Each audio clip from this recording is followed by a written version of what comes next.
Hello and welcome to News Central TV. I am Adebola Adeduba. The headlines. President Tinubu orders release of food from National Reserve as World Bank says 7 northern states risk severe crisis. Nigeria's organized labor issues 14-day notice of nationwide strike.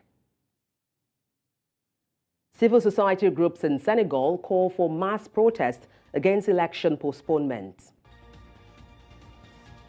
Details shortly.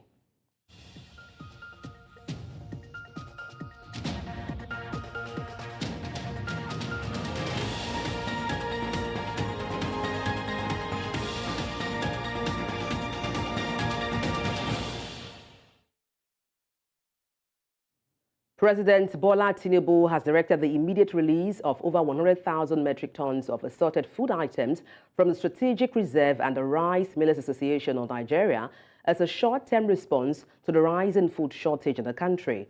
Minister of Information and National Orientation, Mohammed Idris, disclosed these to journalists at the State House after a meeting of the Special Presidential Committee on Emergency Food Intervention on Thursday. The minister said that the government has proposed to embark on import of whatever shortfalls may be experienced after the release of food commodities.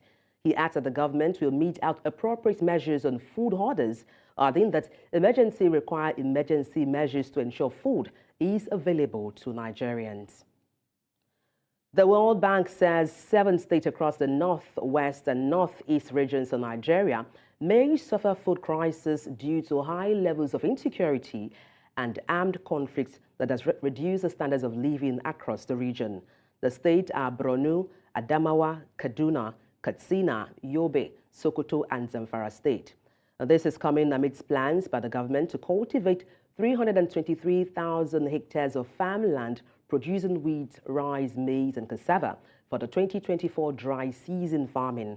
The price of food items in Nigeria has increased in geometric progression, with the latest Consumer Price Index report from the National Statistics Bureau putting the food inflation at over 33%. And joining me on the news to talk about this is Chris Akwarandu, a public affairs commentator. Good morning, Chris. It's good to have you join me. Yeah, good morning. It's a pleasure. All right. Now, there's a hike in price of goods and Nigerians are lamenting. What are your thoughts on this? Yeah, but Nigerians should have expected that.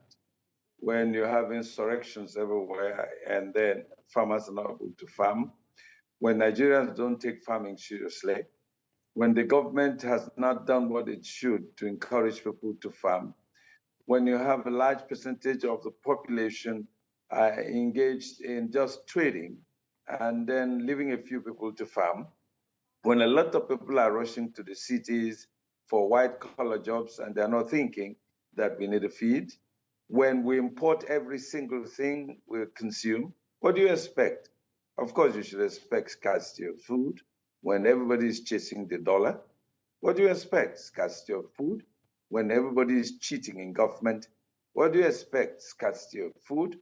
When there's little investment from the Bank of Industries and then the Bank of Agriculture, when there's no insurance for farmers, when there's little inputs in farming, when research institutes into agriculture are not supported, what do you expect? When everybody is interested in riding a jeep, in building houses and skyscrapers everywhere, nobody thinks about the farm. When the railways are not working properly, when so that the hinterlands will be connected so that they could evacuate food, produced from the farms. Okay, just to quickly chip in there. Yes, just to, apologies for butting in there, Chris. Let's talk solutions here. What recommendations would you give to the government to help, reduce this hardship being faced by Nigerians? Well, it's not a bullet thing. It requires planning. It requires declaring state of emergency in food production or agricultural sector. Agriculture is not just the growing of food crops or cash crops. You should also be thinking about mechanization. You should also be thinking about land tenure system. You should also be thinking about research into, seedlings and then the variety of crops that are insect resistant, drought resistant. You should be thinking about farming all year round. You should be thinking about incentives to farmers. You should be thinking about storage. You should be thinking about processing of these foods. It's just a matter of growing tomatoes in Kano or Katsina and then piling them in vehicles to Lagos, and then 45 to 50% of them get rotten on the way. It's not about growing beans that are destroyed by weevils, or rice that is not parboiled and sharpened and making it look aesthetically good to eat. And so farming takes a lot. During this Shagari era, he talked about Precision Feed the Nation. He talked about river basin development authorities and so on and so forth. Okay, there was a time in the 60s we had farm settlements, we had grazing areas. We think about the Obudu cattle ranch, you remember. But then travel from Sokoto all the way to Katsina is a flat land, but you can't have grazing land in any of those places where you can have veterinary clinics, where you can have abattoirs, where you can have cold stores, where you can have proper storage.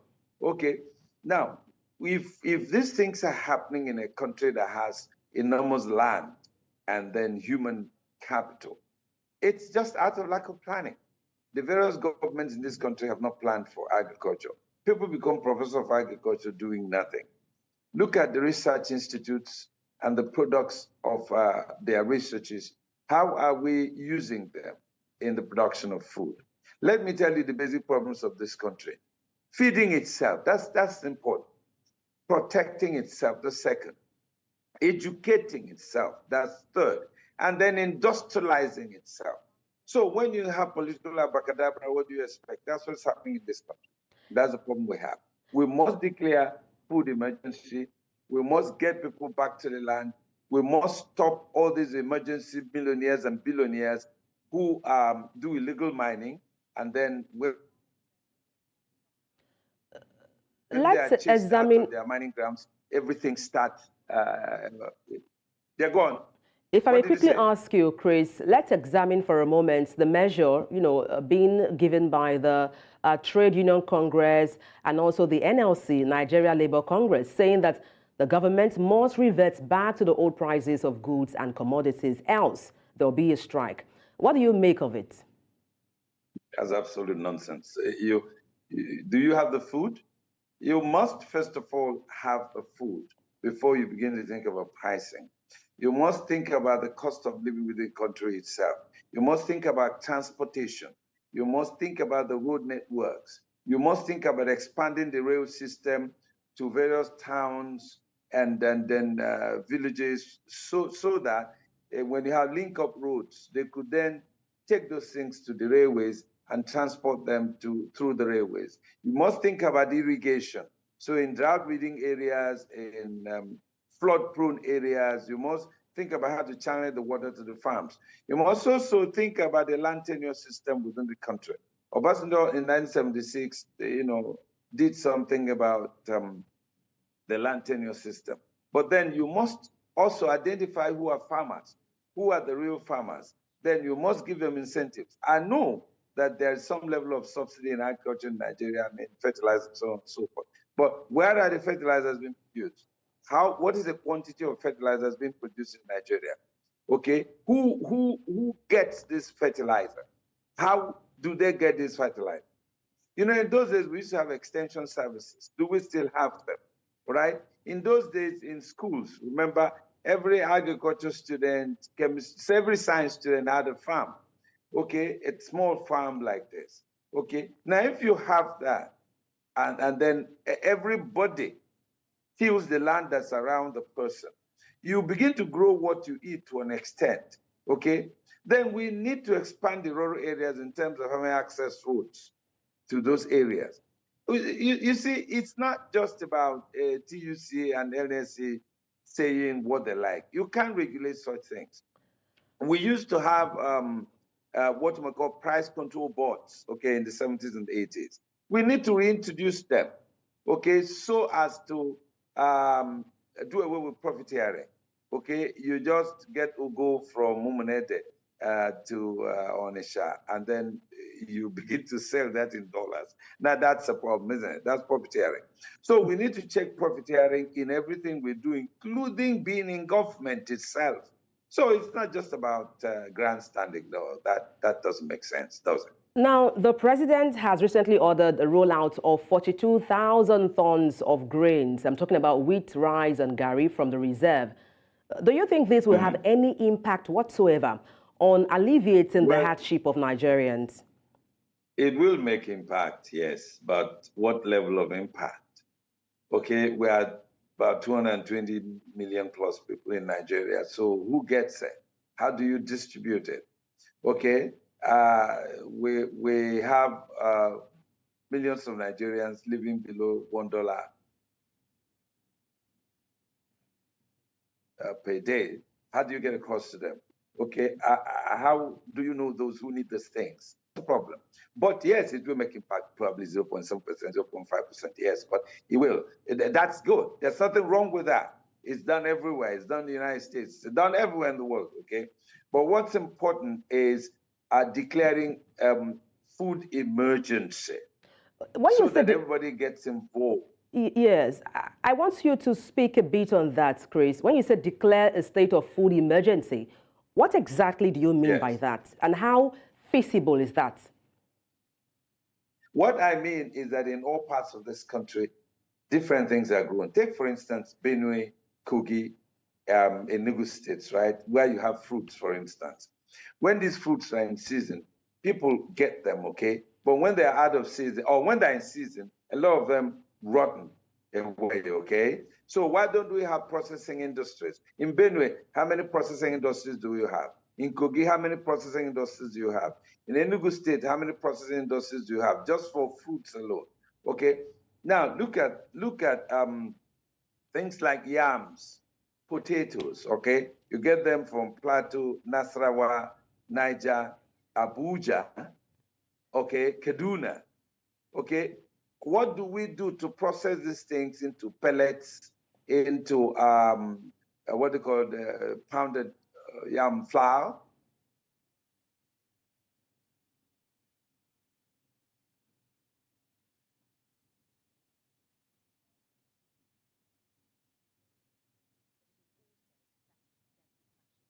All right, seems we lost connection with Chris Akwarandu. We'll try to connect with him subsequently. Nigeria's President Bola Tinubu has performed the groundbreaking ceremony of about 3,112 housing units for the renewed Hope housing in Katsina, Abuja. President Tinubu, during the ceremony, says that the project, which will comprise several cities located in all the states of the Federation, will contain over 100,000 housing units for all levels of income earners in the country. He assured that the project will provide jobs for thousands of citizens and income for their sustenance. Amadine Uyi reports. With an annual growth rate of about 2.5%, housing has become a critical need for the social stability and growth of Nigeria. As the federal government sets to commence the construction of over 100,000 housing units for citizens, many believe this will solve a fundamental problem facing Nigerians. As our population continues to grow, the demand for housing and urban infrastructure is rapidly growing. Our existing cities are grappling with issues of congestion, inadequate housing, and strained infrastructure. Establishing new cities and estates, therefore, also provides an opportunity for us to deliberately plan and design urban spaces that are not only beautiful additions to our landscape, but also efficient and sustainable. President Bola Tinubu, while performing the groundbreaking ceremony of the renewed Hope Housing City in Katsina, Abuja, expected to contain about 3,112 housing units, assured that the city, the first among several, highlights the importance the current administration is placing on providing affordable housing for citizens. We know the value of housing.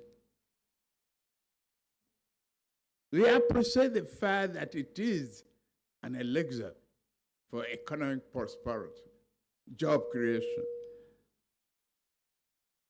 hopefulness. Overvision is not the right thing.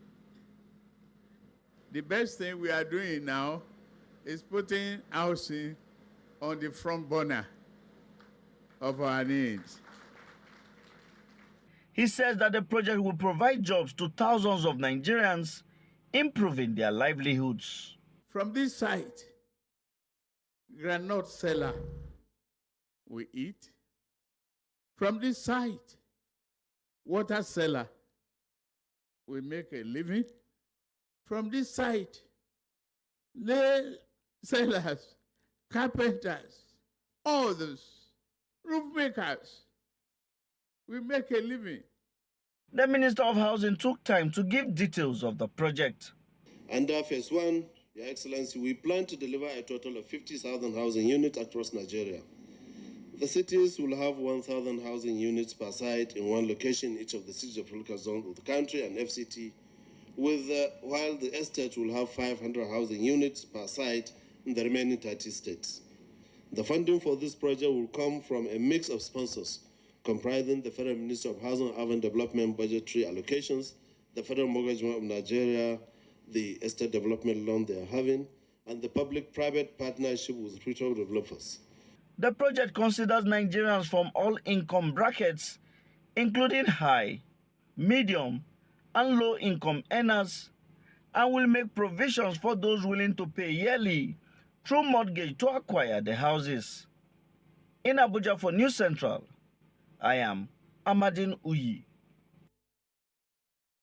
Let's now tell you that the Nigeria Labour Congress and the Trade Union Congress have issued a 14-day nationwide strike notice to the federal government.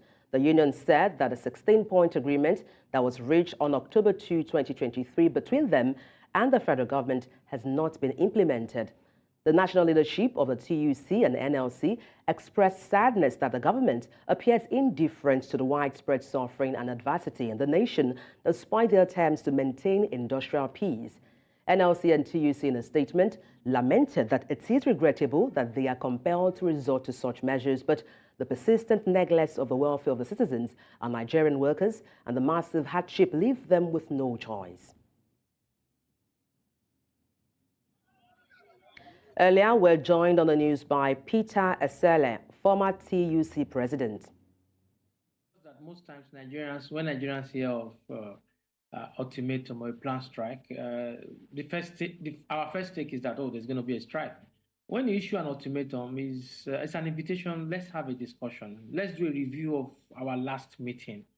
And let's see what has been done, what hasn't been done. And if nothing is being done, then in 14 days, we can go on strike. So issuing 14 days ultimatum starting from tomorrow is also a way of the organized labor reaching out to the federal government and say, let's come back to the table and do a review.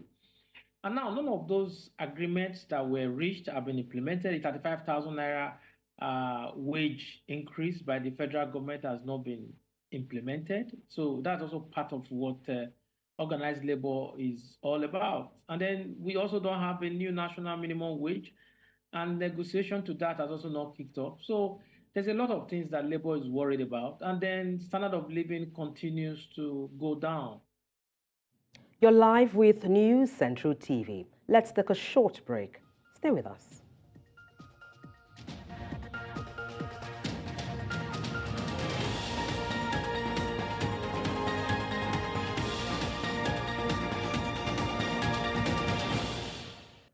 According to the United Nations, over 200 million girls and women alive today have survived FGM, with more than 4.4 million girls at risk worldwide.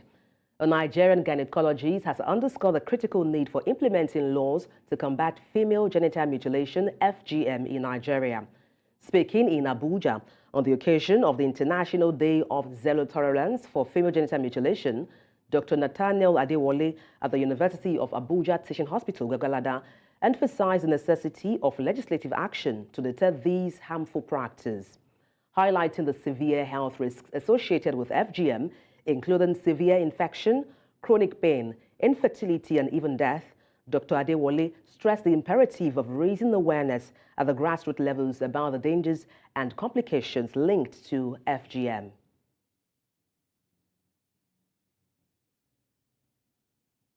And to talk about this in detail, I'm being joined live on the news by Dr. Olakunle Olawole, consultant obstetrician and gynecologist. Good morning. Glad to have you join me. Good morning. I'm happy to be here. All right. I mean, from your professional experience, how much of a burden is FGM? Well, female genital mutilation, otherwise known as female circumcision, still remains a major burden, particularly in this part of the world, where it is believed that a woman must be circumcised for some cultural reasons. And this burden has become something of worry for modern day gynecologists because many women suffer so many physical and mental abuse following female genital mutilation. It is a barbaric act that we are making serious efforts to discourage. But then the old norms and the tradition and the culture are still major areas of concern, which has been mitigating against the education against this female genital mutilation. Having said that, do you think there is enough awareness about FGM? And then what strategies would you recommend, in raising awareness about the dangers of the practice of FGM? Well, the awareness is still very low, though with the advent of social media and female education, it tends to be going down more. But then the awareness relatively is still very low, at least in over 90% of North Sudan, they are still practicing female genital mutilation. Over 75% of Egyptians are still circumcised, and quite a number of Nigerians too are also still practicing this old habit. And this is basically due to the fact that many people tend to go to traditional birth attendants to have their deliveries as compared to going to the normal hospital to have their antenatal care. So this has really, really reduced the sensitization which they could have gotten through normal modern antenatal care. So these practices is still ongoing in many parts of the tropics, particularly amongst women that are delivered at traditional birth homes. So ways in which we can improve the awareness is through vigorous and education of women. The moment a woman is more educated about herself, the moment she becomes more economically empowered, then they become enlightened, and at least they could nip the point by not allowing their own children, their daughters, to be circumcised. That is a way of trying to reduce female genital mutilation. But basically, the awareness is coming up a little, but not as much as we expected. Though quite a number of non-governmental organizations, some medical organizations are also in the front burner of trying to educate many Nigerians about the need to stop these harmful practices against the female child. But then, Dr. Olakunle, what do you think are the cultural justification associated with FGM? And then how can medical professionals synergize efforts with these other groups to improve advocacy? The truth of the matter is that culture is something that is very rich and is deeply rooted amongst people because it's a way of life and it's a norm in the society. They believe it's as old as the ancient Egypt, where it is believed that a girl that is circumcised is welcome to womanhood. In some other culture, they believe that when a woman is not circumcised, the child is not likely to survive because during the course of delivery, when the head of the child touches the clitoris, then that child may not have a chance of survival. All these things are deeply rooted, particularly when we talk about the issues of sexuality. They believe that a girl that is not circumcised tends to be promiscuous, which has been known and been seen to be untrue and unfounded. So all these beliefs are very, very deeply rooted. And to really abolish these cultural practices seems to be a little bit challenging. Though as a medical expert and as gynecologists, we are doing a lot through antenatal care, through gynecology, through healthcare services and information, trying to reach out to the traditional birth attendant, reach out to the female child, try to go to secondary schools, trying our best to see how we can have legislations to, enact policies to help in mitigating against these barbaric acts. So working in synergy with traditional birth attendants, working with female groups, non-governmental organizations will go a long way with a strong legislative will to stop these barbaric acts. Will go a long way in reducing the female genital mutilation as well as creating more awareness for it. What would you recommend to the government in terms of creating laws to help tackle FGM in Nigeria? Well, the government has to take the bull by the horn by ensuring that they have a policy and a law that backs it. That there's supposed to be a form of commission that will be saddled with responsibility of ensuring, monitoring, and evaluating these practices. They would go in form of educating the female child. They try and stop the bad practices and put a certain penalty and punishment, so to speak, to those that are still practicing. So the government has a lot of role to play, whereas the legislature also has a lot of role to play in enacting laws and putting the right sanctions to people that are still practicing this harmful practice. It is worthy of note that the surgeons in these cases are not doctors.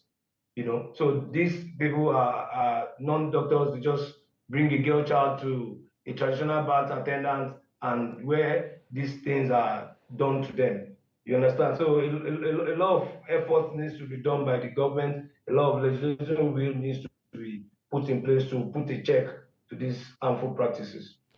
All right, thank you so much for your time and expertise on the news, Dr. Olakunle Olawole. Thank you once again. And moving on to another story, the High Command of Nigerian military has called on all segments of society to support its troops in its front lines fighting to achieve the goals of liquidating terrorists and insurgents across the country in order to restore peace and security.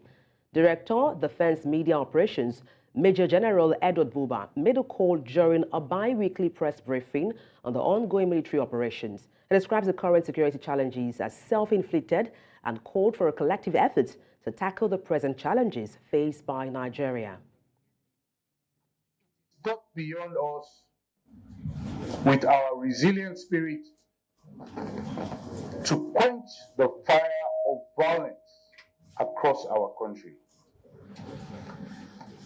Patriotism is essential in this fight.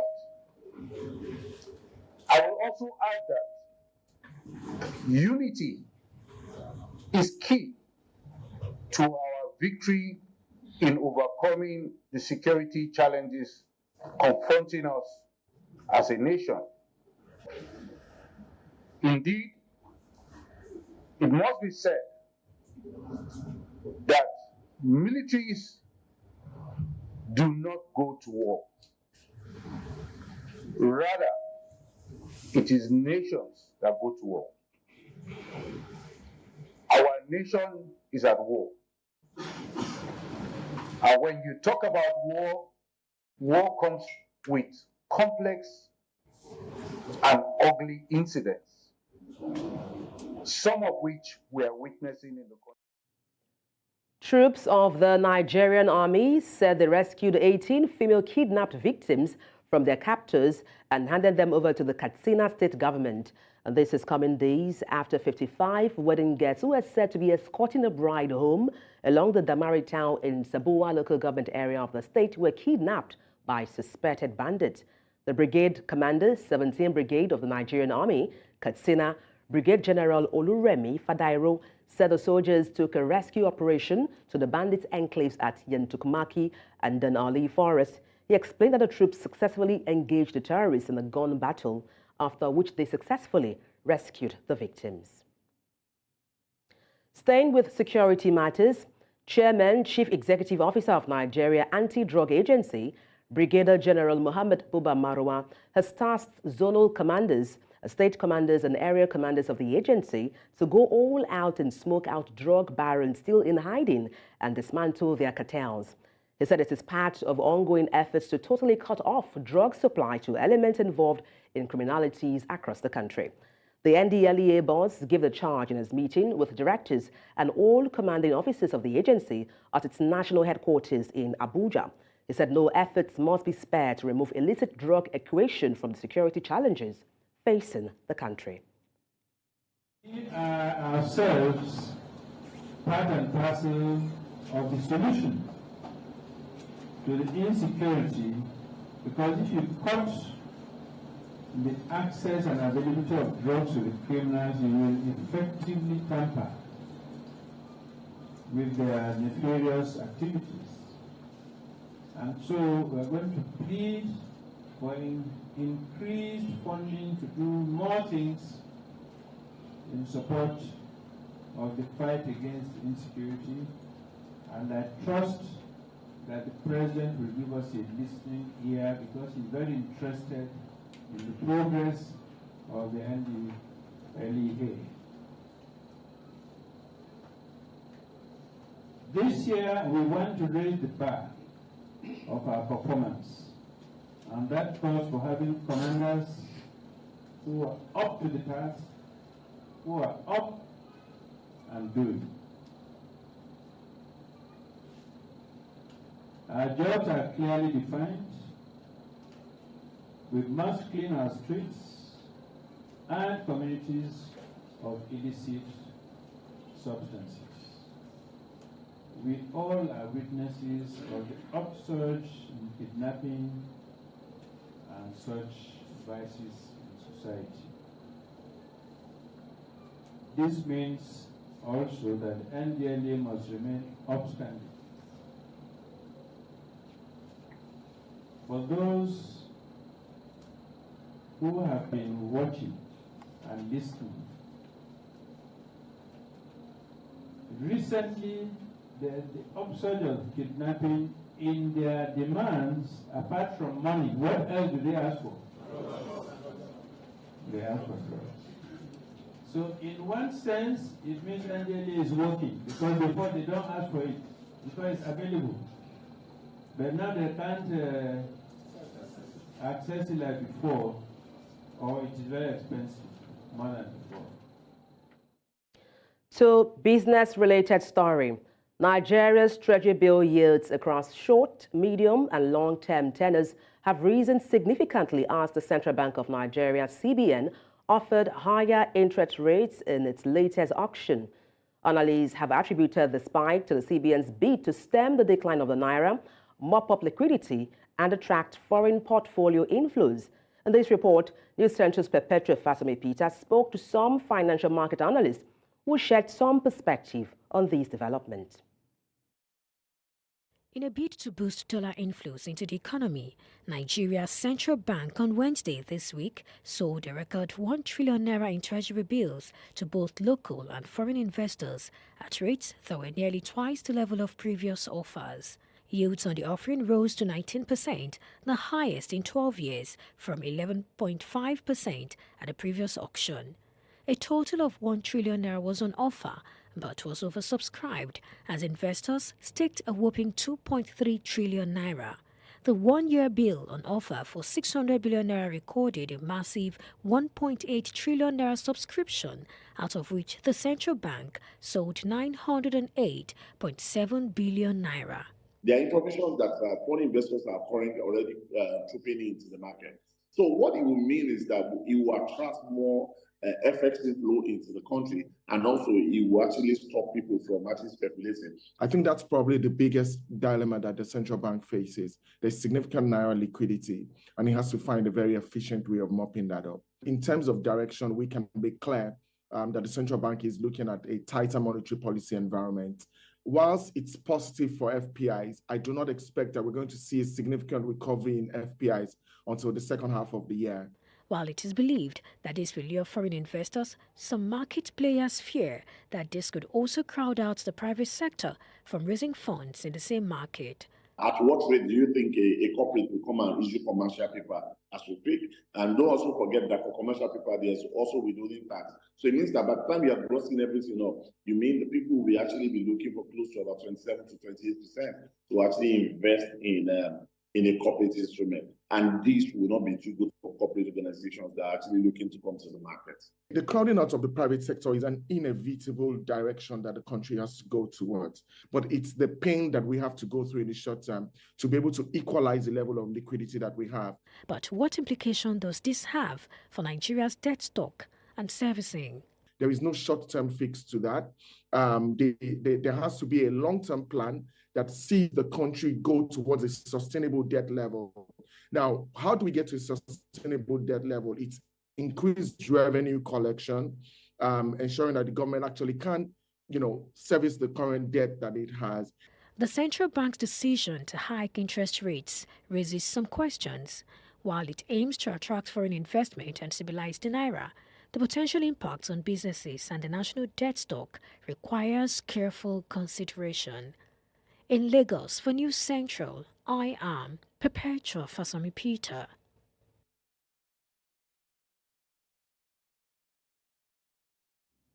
Let's now tell you about the man, the revered traditional ruler of Asaba, His Royal Majesty Obi Joseph Chike Edozien. Joseph Chike Edozien was born in 1925 to Mr. Nathaniel and Mrs. Nwakuso Edozien. He was a direct descendant of Nnebisi, the founder of Asaba. Between 1933 and 1937, young Joseph attended Catholic school in Warri and then moved to Christ the King College, Onitsha, for his secondary education between 1938 and 1943. In 1942, he attended the Higher College, Yaba, and in 1944, he became a student of University College Dublin in the Republic of Ireland. He obtained a BSc in Physiology from the University of Ireland in 1948 and an MSc in 1950. His quest for knowledge pushed him on to obtain a bachelor's degree in medicine and surgery in 1954. Now, while seeking to know more, he was transferring what he already knew by becoming a lecturer in clinical biochemistry in the University of London, and later, in 1952, he was appointed senior lecturer in chemical pathology at the University of Ibadan. His rise up the ladder of academia saw him becoming a professor in 1961 and later made the dean of the Faculty of Medicine in 1962 in the University of Ibadan. Now, when the political tension in Nigeria forced him to leave the country in 1967, he took up an appointment as a professor of nutrition at the Massachusetts Institute of Technology, Cambridge. In 1991, Professor Edozien returned to Nigeria when he ascended the throne of his fathers as the Asaba of Asaba. He held the honor of the Commander of the Federal Republic bestowed to him in 2003 by former President Olusegun Obasanjo.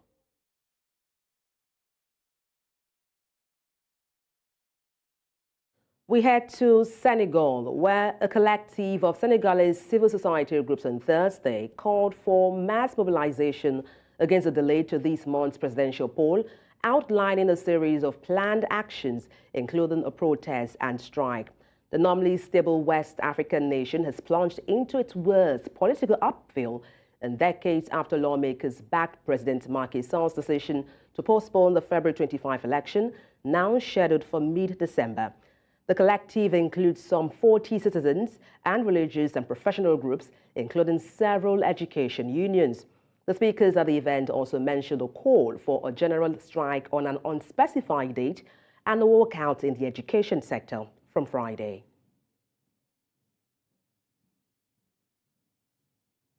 And coming up, Army Chief Al-Burhan attends cabinet meeting in Port Sudan. We have details after the break. Stay with us.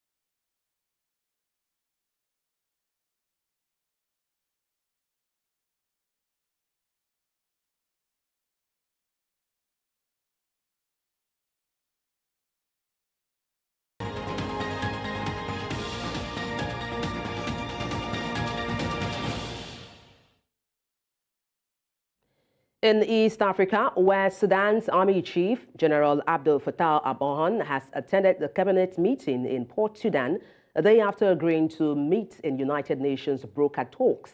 According to the UN, Sudan's warring sides agreed on Wednesday to meet for talks on enabling desperately needed aid delivery in their conflict-torn country. The UN also appealed for $4.1 billion to help civilians impacted by the brutal 10-month civil war in Sudan, warning the conflict had fueled epic suffering.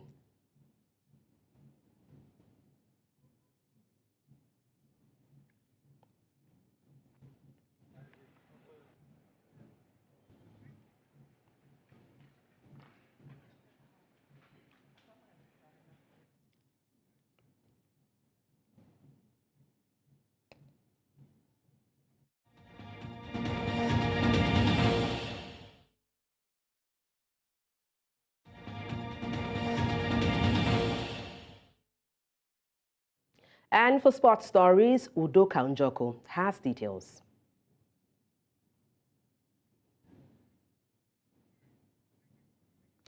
Well, let's give you the top story where the Super Eagles observed a minute silence on Thursday night, February 9, for the 4 Nigerians who passed on during their march against South Africa's Bafana on Wednesday, February 7.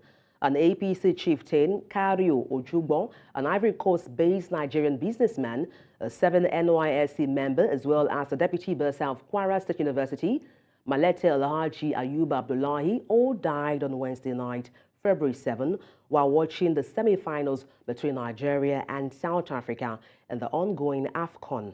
The players gathered and observed a minute's silence in honor of the deceased Nigerians and went on to say prayers for the repose of their souls and for God to comfort their families.